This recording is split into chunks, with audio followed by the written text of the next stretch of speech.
Assalamualaikum warahmatullahi wabarakatuh. Om Swastiastu, Namo Buddhaya, Salam Kebajikan. Yang terhormat Ibu Wina Libewati selaku dosen pengampu untuk mata kuliah R&D Manufaktur dan Material. Di sini saya akan mempresentasikan proyek yang saya buat, yaitu nanopartikel bambu plastik komposit untuk memenuhi ujian tengah semester pada mata kuliah ini. Berikut untuk daftar isi dari yang akan saya presentasikan. Jadi mengenai latar proyekan ini, eh, jadi sampah plastik itu sulit terurai oleh dekomposer atau organisme pengurai di tanah dan memerlukan waktu puluhan hingga ratusan tahun untuk terurai. Jika tidak ditangani dengan baik, sampah plastik akan menumpuk dan menyebabkan pencemaran di darat maupun perairan. Dari pertengahan abad ke-20 hingga hari ini, total produksi plastik global setara dengan 9,2 miliar ton. Dari total tersebut, 6,9 miliar dibuang sebagai limbah. 11%-nya yaitu dari limbahnya itu dibakar dan hanya 8% didaur ulang. Namun dengan semakin banyaknya keberadaan plastik menimbulkan dampak yang signifikan baik langsung dan tidak langsung. Jadi pemilihan dari proyekan ini yaitu terdiri atas dua, yang dimana pemilihan bambu didasarkan karena bambu dikenal sebagai sumber daya alam yang berkelanjutan karena dapat ditemukan dengan mudah di berbagai wilayah. Dengan bambu ini pertumbuhannya yang cepat dan kemampuannya untuk tumbuh kembali. Selain itu, bambu memiliki kekuatan mekanis dan bobot yang ringan sehingga cocok digunakan sebagai bahan komposit. Pemilihan bahan plastik didasarkan karena jenis plastik ini termasuk ke golongan termoplastik, yang artinya dapat didaur ulang dengan relatif mudah, sehingga plastik ADPE dapat diproses dengan berbagai cara yang memberikan fleksibilitas dalam desain produk. Selain itu, plastik ini tahan terhadap korosi, memiliki keunggulan yaitu ini bobotnya ringan dan tahan lama. Dengan menggabungkan bambu dan plastik HDPE, dapat diciptakan nanopartikel komposit yang menggabungkan keunggulan masing-masing dari bahan tersebut untuk menghasilkan produk yang kuat, ringan, dan ramah lingkungan. Jadi tujuan dari proyek ini yaitu diharapkan pengembangan teknologi rekayasa material dapat dilakukan dalam skala nano. Pada pembuatan komposit dengan memadukan dua material yaitu plastik HDPE serta nanopartikel dari bambu hitam, diharapkan dapat meningkatkan sifat mekanik dari material dan pengurangan komposisi plastik, dan menjadikan material yang memiliki keunggulan aspek yaitu ramah lingkungan, pengurangan dampak lingkungan, material yang terbarukan atau renewable, dan berkelanjutan. Dan dari saya pun berharap material yang dibuat ini memiliki prinsip untuk diterapkan, yaitu prinsip 3R, reduce, reuse, and recycle. Jadi apa sih nanopartikel bambu plastik komposit itu? Jadi nanopartikel bambu plastik komposit merupakan material padat yang multifase. Pada setiap fase memiliki 1, 2, atau 3 dimensi yang kurang dari 100 nanometer. Nanokomposit memiliki struktur padat dengan dimensi berskala nanometer yang berulang pada jarak antar bentuk penyusun struktur yang berbeda. Ikatan antar atom yang terjadi pada material nanokomposit memainkan peran penting dalam peningkatan sifat material. Partikel-partikel yang berukuran nano itu mempunyai luas permukaan interaksi yang tinggi, sehingga makin banyak partikel yang berinteraksi, semakin kuat material. Inilah yang membuat ikatan antar partikel semakin kuat dan berpengaruh terhadap sifat mekanik pada material. Jadi dari hasil identifikasi kebutuhan pelanggan yang sudah dibuat dengan Google Form, bahwa saya mendapatkan data yang dimana sebesar 86,7 dari pelanggan sering menggunakan plastik dan 13,3% tidak menggunakan plastik. Dan dari pelanggan mengharapkan produk yang harus dibuat dari berdasarkan nanopartikel bambu plastik komposit itu, ya yang pertama adalah sebesar 63,3% berada di peralatan dapur dan alat makan. Kemudian diikuti oleh furnitur dan bahan bangunan, komponen otomotif, dan alat kebun. Dan diharapkan pada material ini tambahan apa saja yang kira-kira diinginkan dalam bambu plastik komposit, yaitu material yang memiliki prinsip 3R sebesar 30%, terus kemudian aman dan ramah lingkungan sebesar 30%, kemudian memiliki bobot yang ringan namun punya kekuatan tinggi sebesar 27%, kemudian sifat antimikroba yaitu sebesar 29%, kemudian sustainability sebesar 30%.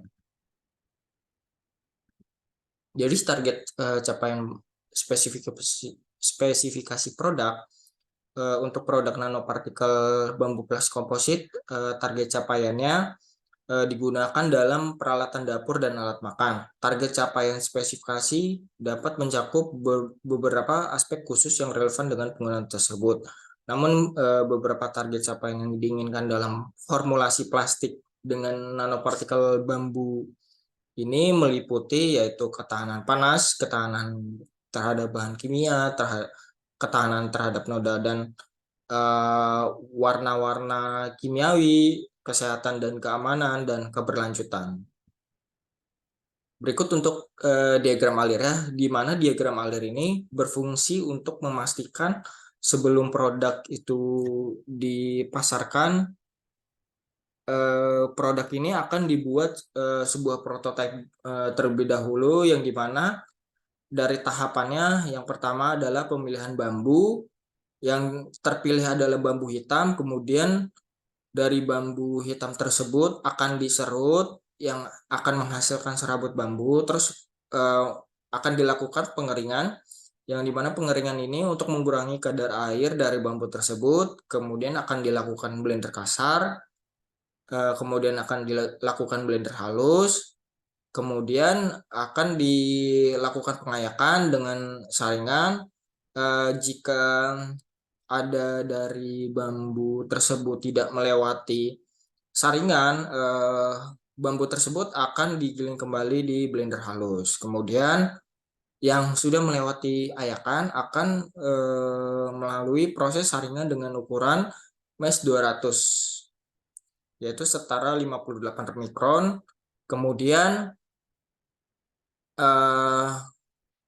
yang setelah itu dari mesh 200 disaring kembali oleh mesh 300 dan mesh 400. Kemudian dari hasil mesh 300 dan mesh 400 akan diuji mikroskopisnya dari materialnya, yaitu pengujian SEM-EDX, FTIR, XRD, UV vis. Kemudian pemilihan bahan dari plastik ya, kita bisa memilih HDPE murni dan HDPE recycle.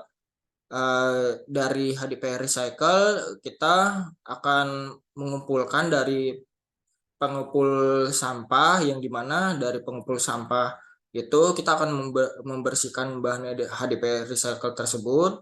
Kemudian kita akan lakukan pengeringan agar tidak ada air atau kadar air yang menempel pada plastik. Kemudian dari kedua HDPE murni dan HDPE recycle akan dileburkan. Setelah dileburkan dengan temperatur sesuai melting index materialnya, kemudian menambahkan nanopartikel ke dalam plastik. Setelah menambahkan nanopartikel, biji plastik akan dimasukkan ke dalam cetakan. Biji plastik kedua tersebut, HDPR murni dan HDP recycle, akan dimasukkan ke dalam cetakan atau mold. Yang dimana mold tersebut ada mold atau cetakan dari uji kekerasan dan uji tarik. Kemudian setelah dimasukkan ke dalam mold, lelehan dari biji plastik didinginkan selama 3 jam menggunakan suhu lingkungan. Kemudian kedua plastik tersebut dilepaskan dari masing-masing cetakan, dari cetakan uji tarik dan uji kekerasan. Kemudian dilakukan pengujian mekanis terhadap materialnya, yaitu uji tarik dan uji kekerasan. Dan selesai. Jadi berikut untuk sketsa produk yang diharapkan dari peralatan dapur dan alat makan, yang dimana yang pertama adalah sketsa dari mangkok, kemudian sketsa dari mangkok juga yang dimana terdapat variasi lubang-lubang yang berfungsi nanti untuk memudahkan pengguna untuk saat semisalnya menuangkan air panas, tidak kesulitan untuk memegang mangkok tersebut. Kemudian ada variasi juga dari mangkok yang dimana variasi mangkok tersebut terdapat lekukan pada bibir mangkok yang berfungsi untuk pegangan si mangkok. Kemudian ini adalah sendok nasi yang kemudian ada cangkir, kemudian ada sendok dan tempat untuk telur.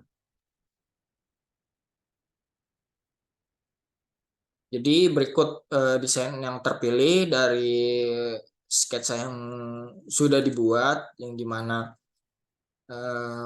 mangkok, ada mangkok, sketsa mangkok, ada